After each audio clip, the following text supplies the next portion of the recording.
মানে জান কবজের সময়, রুহু কবজের সময়ের যন্ত্রণা, মৃত্যুর সময়ের যন্ত্রণা।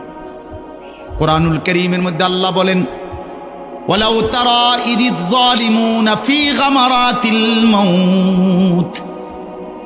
আল্লাহ বলেন, শোনো বান্দা, আল্লাহর নবীকে বলেন, বন্ধু আপনি যদি একটা নজর দেখতেন জালেমের মৃত্যু যন্ত্রণা কতটা ভয়ানক হবে।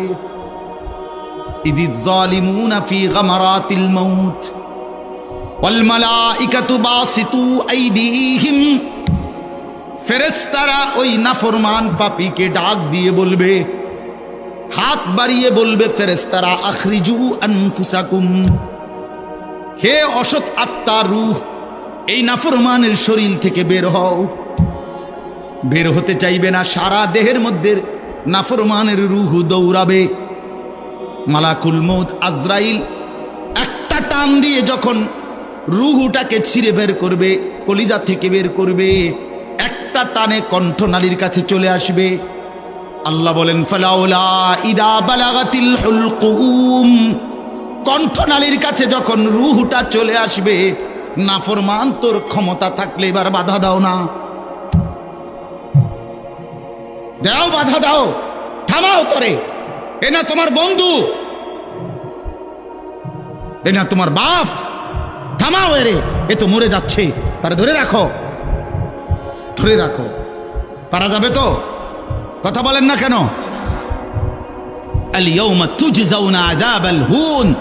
আল্লাহর ফেরেশতারা জান কবজের মুহূর্তে, খোদার কসম আল্লাহ বলছে, জান কবজের সময় বলবে, মনে রাখিস না ফরমান, আজকে তোরে কবরে নিয়া চূড়ান্ত তোরে আযাব শাস্তি ভোগ করাবো। তুই বুঝবি পীড়া কারে কয়। মাস্তানি, মাতবরি, সুদের টাকা, ঘুষের টাকা, বাটপারি, চিটারি, অহংকার, দম্ভ, তুই আয়, আয় না ফরমান, তোরে এখন দেখা। আল ইয়াউমা তুজজাউন, আজকে দেখাবো আযাবাল হুন, লাঞ্ছনা কর আযাব। আও কবরের প্রথম ঘন্টা, কবরের প্রথম ঘন্টাতেই তুমি বুঝবা আখিরাত কত কঠিন।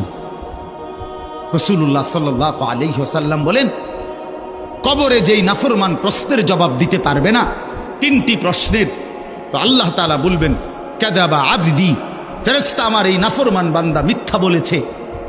ফাআফরিশুহু মিনান নার ওয়ালবাসুহু মিনান নার, আমার নাফরমান বান্দার কবরে জাহান্নামের বিছানা বিছায় দাও, পরে জাহান্নামের পোশাক দিয়ে আবৃত করে দাও।